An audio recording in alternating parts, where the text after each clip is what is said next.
Bismillahirrahmanirrahim. Assalamu alaikum dear students. Welcome to my channel Learn Basic Math. My name is Professor Mohammad Salim. Dear students, हम लोगों ने gate general का video series start किया था। आज उसका lecture number 5 हम लोग स्टार्ट कर रहे हैं। लास्ट लेक्चर्स में हम लोगों ने नंबर सिस्टम और ऑपरेशंस ऑफ नंबर सिस्टम के हवाले से बेसिक्स पढ़ लिए थे। तो आज के लेक्चर में हम लोग नंबर सिस्टम और ऑपरेशंस ऑफ नंबर सिस्टम के हवाले से कुछ इम्पोर्टेंट क्वेश्चंस डिस्कस कर लेंगे और उनको सॉल्व कर लेंगे और आप लोग को ये सीखने का मौका मिलेगा कि नंबर सिस्टम और ऑपरेशंस ऑफ नंबर सिस्टम के क्वेश्चंस किस तरीके के आ सकते हैं एग्ज़ाम में। तो डियर स्टूडेंट्स, आज के लेक्चर को इस तरीके से हम लोग सॉल्व करेंगे कि सबसे पहले आप क्वेश्चन को पढ़ लें और ऑप्शंस को देख लें और ख़ुद गेस करने के वीडियो को पॉज करके ख़ुद गेस करने की कोशिश करें कि इस जो क्वेश्चन है इसका आंसर क्या हो सकता है। उसके बाद आप लोग इसका सॉल्यूशन देख लें और इस तरीके से आप लोग को पता चलेगा कि आप लोग को जो लास्ट लेक्चर्स थे वो कितने समझ आए। तो स्टार्ट करते हैं। क्वेश्चन नंबर 1 कहता है if m is odd and n is even which could be even. Options हैं m plus n, m minus n, m divided by 2 plus n, m plus n divided by 2, m divided by 2 plus n divided by 2। इसका question का मतलब ये है कि m एक odd number है और n एक इवन नंबर है। तो इन आंसर्स में से कौन सा आंसर इवन हो सकता है, यानी कि जुफ्त आंसर आपका आ सकता है। तो इस तरह के क्वेश्चंस को सॉल्व करने के लिए हम लोग फ़र्ज़ कर लेते हैं, दो छोटे नंबर्स हम लोग फ़र्ज़ कर लेंगे और उन छोटे नंबरों से हम लोग ये ऑपरेशंस करके देख लेंगे। तो इसमें हम लोग का इतना टाइम ज़ाया नहीं होगा। तो m एक ऑड नंबर है। सबसे छोटा ऑड नंबर क्या है आपके पास? छोटे से छोटा एक 3 है, 1 भी है लेकिन हम लोग 3 उठा लेंगे। n एक इवन नंबर होना चाहिए तो n हम लोग फ़र्ज़ कर लेंगे 2। ठीक है, फर्स्ट ऑपरेशन क्या है? नंबर 1 m प्लस n, तो 3 plus 2 is equal to 5। Answer हम लोग का ऑड नंबर आया। तो ये कह रहा है कि विच कुड बी इवन, तो ये आंसर हम लोग का नहीं हो सकता है ए। बी ऑप्शन में क्या है? m माइनस n, यानी कि 3 माइनस 2 इज इक्वल टू 1। ये भी ऑड आ गया, ये आंसर भी हम लोग का नहीं हो सकता है। तीसरे नंबर पर क्या है? m divided by 2 plus n, यानी कि 3 डिवाइडेड बाय 2 प्लस n 2 है। तो 3 डिवाइडेड बाय 2 1 प्लस 5 प्लस 2, ये 2.5 आ गया। ये भी हम लोग का आंसर नहीं है क्योंकि ये डिसिमल में आ गया। फोर्थ हम लोग का जो ऑप्शन है वो है, ये आ जाएगा m यानी कि 3 प्लस 2 डिवाइडेड बाई 2, तो ये आ जाएगा 3 प्लस 2 डिवाइडेड बाई 2 1, ये 4 आ गया। तो ये इवन आ गया हमारे पास। तो इस चॉइस को ये करेक्ट हो सकता है, लेकिन इसको करेक्ट मानने से पहले लास्ट को भी आप लोग, लास्ट जो ऑप्शन है उसको भी चेक कर लें।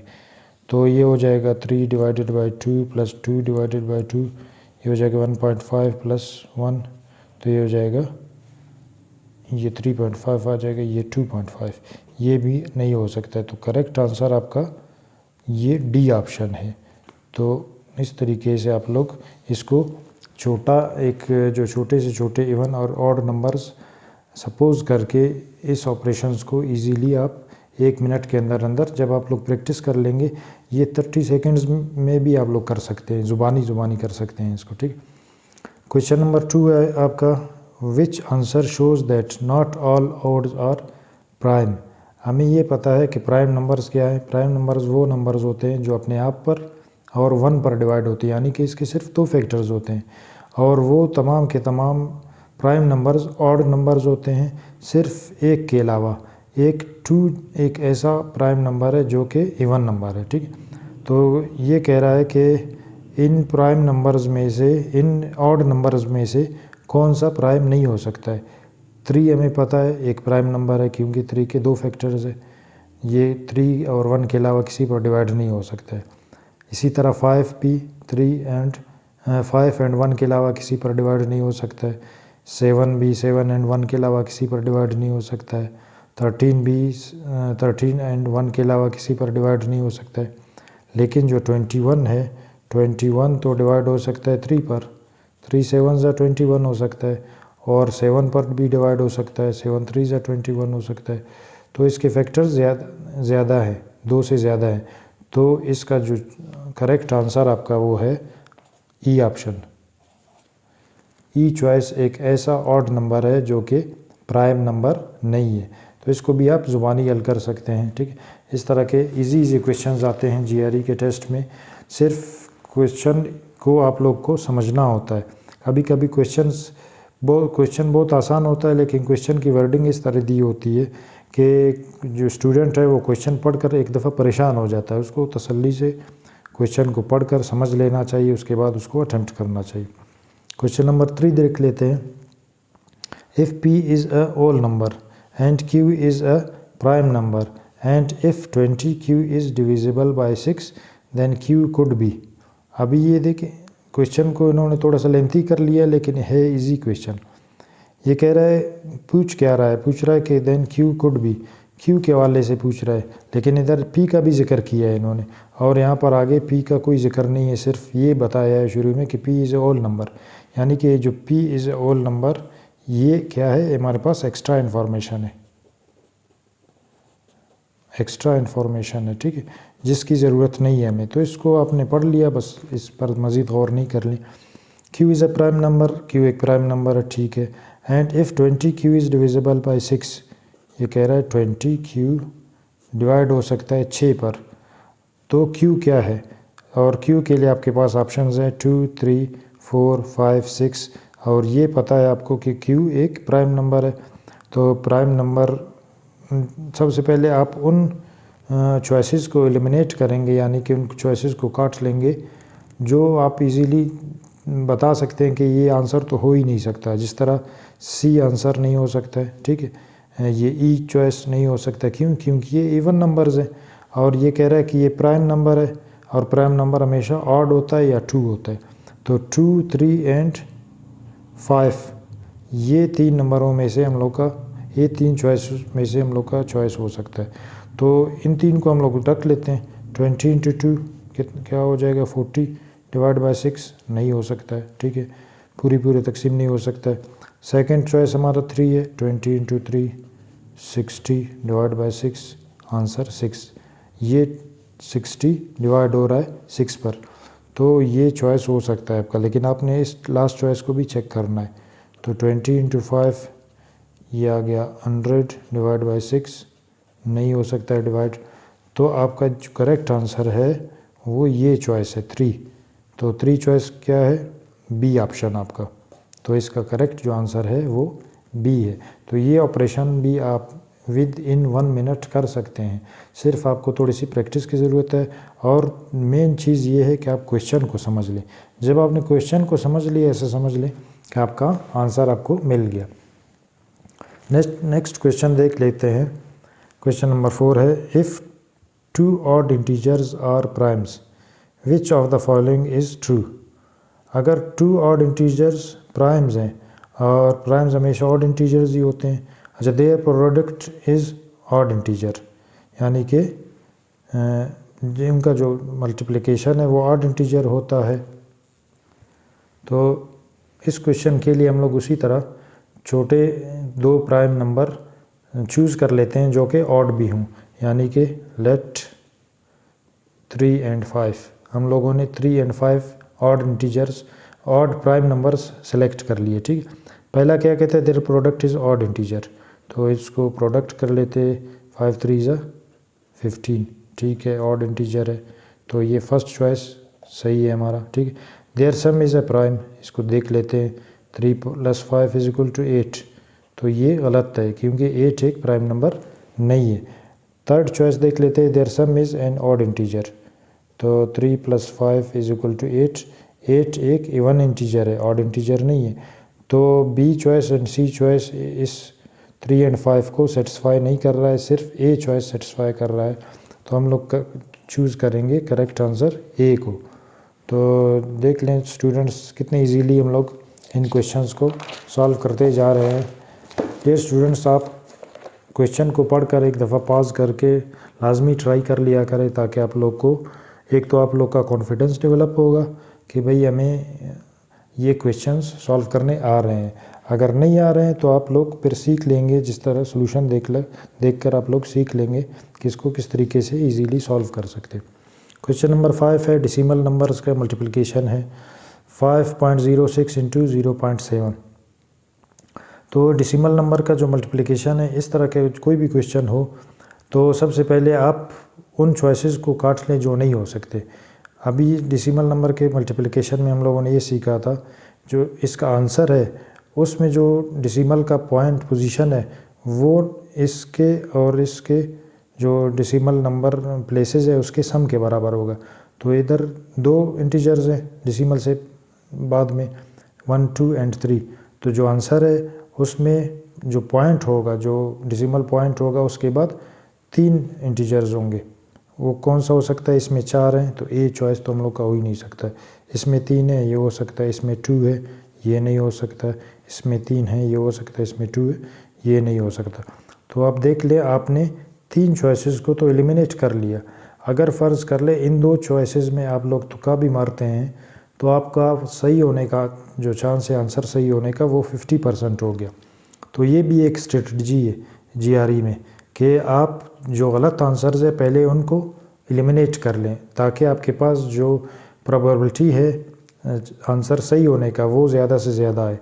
अच्छा, अभी देख लें इसको मल्टीप्लाई करके कि 5.06 इंटू 0.7, ये एक छोटी सी मल्टीप्लिकेशन है, इसलिए इसको डायरेक्ट मल्टीप्लाई कर सकते हैं हम लोग ईज़िली एक ही स्टेप में।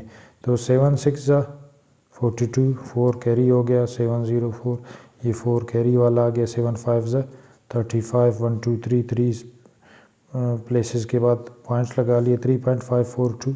आंसर करेक्ट आपके पास डी है। ठीक है, बहुत से ऐसे क्वेश्चंस होंगे जिसमें आपको ये ऑपरेशन करने की ज़रूरत ही नहीं पड़ेगी। तो आगे देख लेते हैं, इस तरह के शायद क्वेश्चंस आ जाए जिसमें इस मल्टीप्लिकेशन की हमें ज़रूरत ही नहीं पड़ेगी और यहाँ से डायरेक्ट हम लोग करेक्ट आंसर हम लोग को मिल जाएगा। अच्छा, नेक्स्ट क्वेश्चन देख लेते हैं। नेक्स्ट क्वेश्चन है, ये भी मल्टीप्लिकेशन का है, 0.0008 इंटू 4.3, इसको मल्टीप्लाई करना है। उसी तरीके से पहले आप मल्टीप्लिकेशन से पहले आप लोग जो आंसर्स गलत हैं उनको आप लोग एलिमिनेट करें। तो 1 2 3 4 एंड 5, यानी कि 5 पॉइंट के बाद 5 नंबर्स होने चाहिए आंसर में जो करेक्ट आंसर होगा। तो हम लोग इनको काउंट करते हैं, 1 2 3 4 5 6, इसमें 6 है, ये नहीं हो सकता है। 1 2 3 4 5, इसमें 5 है, ये हो सकता है। 1 2 3 4, ये नहीं हो सकता है। 1 2 3, ये चॉइस भी नहीं हो सकता है। 1 2, ये चॉइस भी नहीं हो सकता है। तो सारे जो चॉइसेस है वो एलिमिनेट हो गए, सिर्फ एक चॉइस हमारे पास बच गया जो कि करेक्ट आंसर है। इस तरीके से हम लोगों ने इस ऑपरेशन को, हमें इस मल्टीप्लिकेशन को करने की ज़रूरत ही नहीं पड़ी, बल्कि इस सवाल को डायरेक्ट देखकर हम लोगों ने आंसर, इसका करेक्ट आंसर, इसका चॉइस हम लोगों ने पहचान लिया। क्वेश्चन नंबर 7, ये मल्टीप्लिकेशन है और डेसिमल पॉइंट का 1000 या 100 या 10 उस तरह के नंबर से मल्टीप्लिकेशन है। यहाँ पर 1000 से मल्टीप्लिकेशन, 2.412 इंटू 1000 के साथ मल्टीप्लिकेशन है। डियर स्टूडेंट्स, हम लोग लास्ट लेक्चर्स में हम लोग ये सीख चुके हैं कि जब भी कोई डेसिमल पॉइंट इस तरह के नंबर से, जिस तरह 10010 या 1000 10,000 इस तरह के नंबर से मल्टीप्लाई हो, तो वहाँ पर नंबर ऑफ़ ज़ीरोज़ काउंट कर लें और डेसिमल पॉइंट को उतने प्लेसेस आप राइट साइड पर ले जाएं। यहाँ पर कितने 1000 में कितने ज़ीरोज़ है? 3 ज़ीरोज़ है, 1 2 3। तो यहाँ पर पॉइंट यहाँ पर, इसको 3 प्लेसेस आप यहाँ पर ले आएंगे, तो आपका आंसर जो आएगा 3 प्लेसेस उस तरफ जाकर 2 4 1 2 पॉइंट यहाँ पर आ जाएगा। तो आप आंसर्स में देख लें कि ये कौन सा आंसर आ सकता है। यहाँ पर पॉइंट है, ये आंसर नहीं है। यहाँ पर पॉइंट है, नहीं।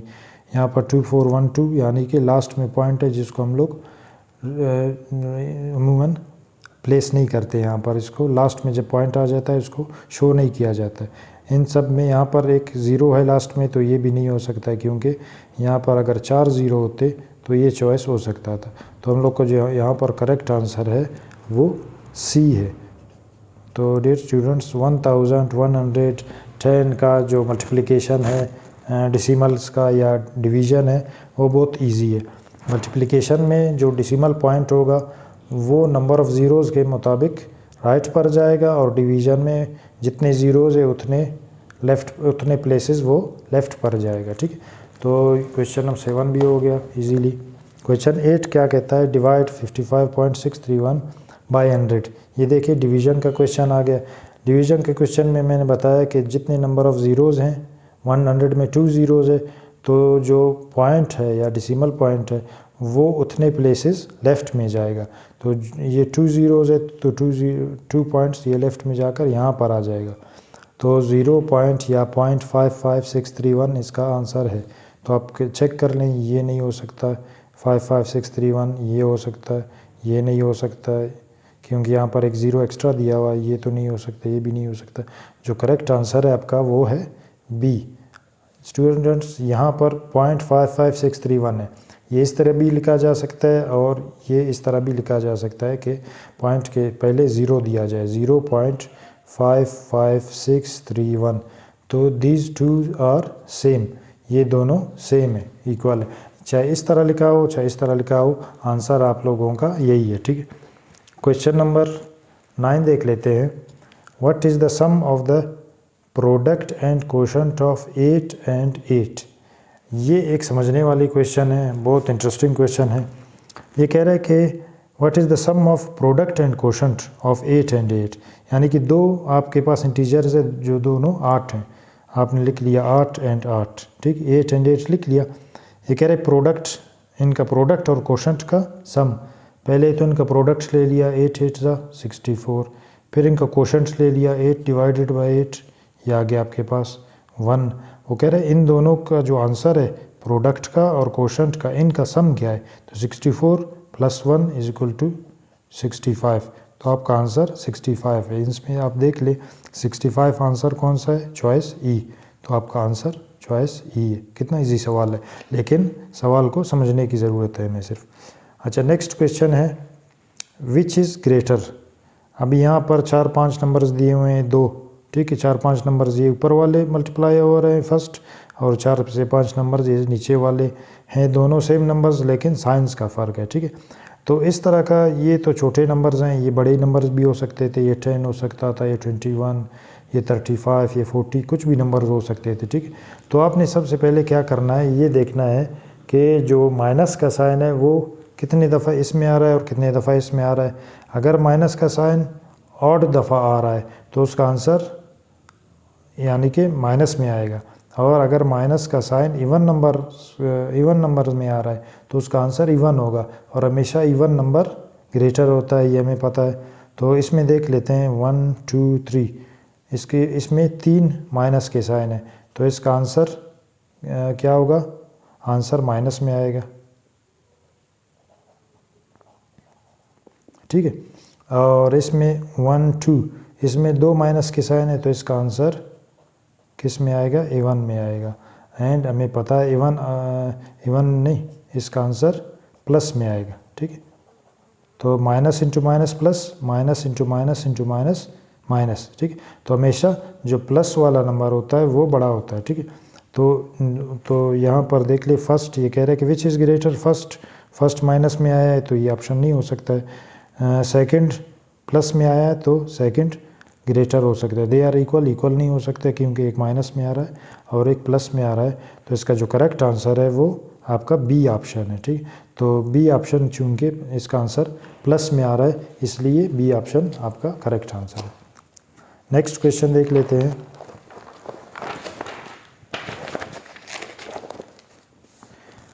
क्वेश्चन है which of the following is equal to 7 power 8 into 7 power 9 whole power 10। ये कुछ ऑप्शंस है, 7 की पावर 27, 7 की पावर 82, 7 की पावर 170 एंड 49 की पावर 170, 49 की पावर 720। इस क्वेश्चन को समझने के लिए आपको मैंने पहले क्वेश्चन जो लेक्चर्स दिए हैं उनको एक दफ़ा समझना पड़ेगा। उन लेक्चर्स में हम लोगों ने ये डिस्कस किया था कि अगर कोई दो बेस सेम हो तो उनके पावर्स क्या होंगे, ऐड होंगे, और ये ब्रैकेट के अंदर है तो ब्रैकेट वाले अंदर वाले एक दफ़ा सॉल्व होंगे। तो 7 की पावर 8 इंटू 7 की पावर 9 होल की पावर 10, तो ब्रैकेट के अंदर बेस सेम है, बेस को एक दफ़ा लिख लिया, पावर ऐड होंगे 8 + 9, ठीक है, होल पावर 10, तो क्या हो जाएगा 7 की पावर 17 होल की पावर 10। तो पावर की जो पावर होती है, ये भी हम लोगों ने उसूल पढ़ा था, ये मल्टीप्लाई होंगे। तो क्या हो जाएगा 17 इंटू 10 170, तो 7 की पावर 170। जो करेक्ट आंसर है आपका वो सी ऑप्शन है, 7 की पावर 170। ठीक, ये इजीली हम लोगों ने कर लिया। ये तो मैंने सॉल्व करके दिखा दिया आप लोग को। जब 2-3 दफ़ा आप लोग इस तरह के क्वेश्चंस को प्रैक्टिस करेंगे तो इसको आप इजीली ज़ुबानी भी सॉल्व कर सकते हैं कि बेस से में 8 जमा 9 17, 17 ज़रब 10 170, तो सी ऑप्शन आपका आंसर है। ठीक, क्वेश्चन नंबर 12, ये भी इजी आंसर है, इजी क्वेश्चन है, बॉडमास का या पेमडास का रूल इसमें इस्तेमाल होगा। 6 plus bracket start 5 into 4 square plus 3। हम लोगों ने ये पढ़ा था कि सबसे पहले ब्रैकेट हल होगा, ब्रैकेट के अंदर जो भी ऑपरेशन हो। ठीक है, ब्रैकेट के अंदर ये 2 ऑपरेशन 3 ऑपरेशन है, बल्कि मल्टीप्लिकेशन है, प्लस है एंड एक्सपोनेंट है। तो सबसे पहले एक्सपोनेंट हल होगा ब्रैकेट के अंदर, तो इसको सॉल्व कर लेते हैं। 6 प्लस 5 इंटू 4 स्क्वायर यानी कि 4 इंटू 4 16 प्लस 3। ठीक, तो ये हो जाएगा 6 प्लस 16 इंटू 5 80 प्लस 3, फिर 6 प्लस 80 प्लस 3 83, 83 प्लस 6 89। जो आपका करेक्ट आंसर है, इनमें देख लें 89 कौन सा ऑप्शन है आपका, ए ऑप्शन है। ठीक, ये तो मैंने यहाँ पर सॉल्व आपके लिए समझाने के लिए सॉल्व कर लिया। आप ज़ुबानी इसको कर सकते हैं, ज़ुबानी इस तरह के 4 चौके 16 16 5 80 80 जमा 3 83 83 जमा 6 89, करेक्ट आंसर इज़ ए। तो ये देखिए विद इन 10 सेकेंड्स आप इसको सॉल्व कर सकते हैं। Question number 13, -10 into -100। एक तो ये नंबर ऑफ़ ज़ीरोज़ एक बढ़ जाएगा, इसका ये 1000 इसका आंसर आ जाएगा। लेकिन सबसे पहले इस तरह के क्वेश्चंस में आप साइंस को देख लें। 2 माइनस साइन है, मल्टीप्लाई हो रहे हैं, यानी कि आंसर आपका प्लस में आना चाहिए। यहाँ पर आप ऑप्शंस में देखें, इसमें सिर्फ एक प्लस का आंसर है, तो बाकी 3 आंसर्स हो ही नहीं सकते, चाहे वो 1000 है। जिस तरह यहाँ 1000 है, यहाँ पर भी 1000, तो ये 1000 नहीं हो सकता है क्योंकि माइनस है, क्योंकि माइनस इंटू माइनस हमारा आंसर प्लस में होना चाहिए यहाँ पर। तो आपका आंसर डायरेक्ट यहाँ पर आप निकाल सकते हैं कि चॉइस जो डी है वो आपका आंसर है। जीआरई में मैथ में आप लोगों को मेंटल जो दिमागी कैलकुलेशन है वो बहुत करना पड़ेगा। ठीक है, क्वेश्चन को देखकर आप माइंड में इसको एक दफ़ा सॉल्व कर लें। ठीक, अच्छा यहाँ पर इस क्वेश्चन को देख ले, ये भी उसी तरीके का क्वेश्चन है। 3 नंबर्स हैं, ये तो छोटे नंबर्स दिए हुए हैं, ये बड़े नंबर्स भी हो सकते थे, 50 40 इंटू 30 भी हो सकते थे। आपने यहाँ पर फिर साइंस को देखने कि minus into minus into minus, answer आपका माइनस में होना चाहिए। आप ऑप्शंस में देखें माइनस के कितने आंसर्स है, माइनस का सिर्फ यहाँ पर एक ही आंसर है, तो आप डायरेक्ट उसी को टिक कर लें। अगर फ़र्ज़ कर ले माइनस के 2 ऑप्शंस हो सकते थे आपके पास, बाकी 2 तो आप एलिमिनेट कर लेते। उन दोनों के लिए फिर आपको थोड़ा सा कैलकुलेशन करना पड़ता था, वो फिर आप कर लेते थे। ठीक, क्वेश्चन नंबर 15 है, what is 2 + 2 divided by 2 into 2 minus 2। ये देखिए, ये फिर बॉडमास या पेमडास का जो उसूल हम लोगों ने पढ़ा था उसका क्वेश्चन आया है। इसको सॉल्व कर लेते हैं ताकि आप लोग को समझ आ जाए। सबसे पहले हम लोगों ने पढ़ा था डिवीज़न का अमल होता है, तो इसको डिवीज़न को मैं 2 डिवाइडेड बाई 2 इस तरह भी लिख सकता हूँ कि 2 डिवाइडेड बाई 2, फिर मल्टीप्लाई बाई 2 माइनस 2। ठीक, तो 2 डिवाइडेड बाई 2 कितना हो गया 1, ये हो गया 2 प्लस यहाँ पर 1 इंटू 2 माइनस 2। डिवीज़न के बाद मल्टीप्लिकेशन का अमल होता है, तो 2 1 ज़ा 2, तो ये हो जाएगा 2 + 2 माइनस 2। +2 एंड -2 एक दूसरे को कैंसिल करेंगे, आपके पास आंसर क्या आ गया 2। तो इसमें जो 2 ऑप्शन है वो 2 आंसर है वो आपका सी ऑप्शन है। ठीक है, तो आपका करेक्ट आंसर सी है। आप ज़ुबानी इसको हल कर सकते हैं, 2 डिवाइडेड बाई 2 1, 2 1 ज़ा 2, 2 एंड 2 कट गया, 2 आंसर आ गया आपका। ठीक, क्वेश्चन नंबर 16 देख लेते हैं। क्वेश्चन नंबर 16 कहता है if 7 power a into 7 power b is equal to 7 power c divided by 7 power d, what is d in terms of a b and c। ये देख लिए, ये थोड़ी समझने वाला क्वेश्चन है। यहाँ पर भी बेस सेम है, यहाँ पर भी बेस सेम है। ठीक है, जब बेस सेम हो गया उनके पावर्स ऐड होते हैं या सब्सट्रैक्ट होते हैं जब डिवाइड होंगे। ठीक, यहाँ पर मल्टीप्लाई हो रहा है तो ऐड होंगे, तो इसको मैं डायरेक्ट हल कर लेता हूँ। 7 बेस सेम है तो ये क्या हो जाएगा 7 की पावर a + b हो जाएगा, एंड ये डिवीज़न में तो ये जब ऊपर जाएगा 7 की पावर माइनस डी हो जाएगा, तो 7 की पावर माइनस डी हो जाएगा, बेस फिर सेम है तो 7 की पावर सी माइनस डी हो जाएगा। यहाँ पर फिर बेस सेम है इक्वल के इस तरफ और उस तरफ, तो पावर भी इक्वल होंगे जब बेस सेम है। तो हम लोग लिख सकते हैं कि a plus B is equal to C minus D. Question में पूछा है कि what is D in terms of A B and C, यानी कि हमें यहाँ से डी चाहिए और डी भी पॉजिटिव में चाहिए। यहाँ पर डी नेगेटिव में, इसको इस तरफ ले आए, ठीक, तो डी नेगेटिव में था इस तरफ ले आया, डी पॉजिटिव में चल हो गया, और plus A plus B is equal to C. आपको सिर्फ डी चाहिए तो इन दोनों को दूसरी तरफ ले जाए, जब इक्वल के इस तरफ आप ले जाते हो चीज़ या दूसरी तरफ तो उसका साइन चेंज होता है। तो ये हो जाएगा डी इज इक्वल टू सी, या पॉजिटिव में था ए, यहाँ पर नेगेटिव में हो जाएगा। इसी तरह बी पॉजिटिव में था, बी भी नेगेटिव में हो जाएगा। तो D is equal to C minus A minus B, this is your answer in terms of A B and C. तो ये ऑप्शन में दे के C is equal to minus A minus B, तो जो आपका करेक्ट आंसर है वो चॉइस बी है आपका, ठीक है। तो डियर स्टूडेंट्स, कुछ क्वेश्चंस हम लोगों ने कर लिए नंबर सिस्टम और इनके ऑपरेशंस के हवाले से। और भी क्वेश्चंस बहुत सारे हो सकते हैं इस तरीके के, लेकिन इसी जो एग्ज़ाम में जो आने वाले क्वेश्चंस है जो एम वो इसी तरतीब के या इसी तरीके के आ सकते हैं। डियर स्टूडेंट्स, इन क्वेश्चंस को आप लोग सही तरीके से प्रैक्टिस कर लें, एक दफ़ा ख़ुद भी सॉल्व करने की कोशिश कर लें, इनको खूब समझ लें। आप लोग के लिए बहुत इजी क्वेश्चंस हैं ये। तो अगर मेरे चैनल को आप लोगों ने अभी तक सब्सक्राइब नहीं किया तो काइंडली मेरे चैनल को सब्सक्राइब कर लें और दोस्तों के साथ शेयर कर लें।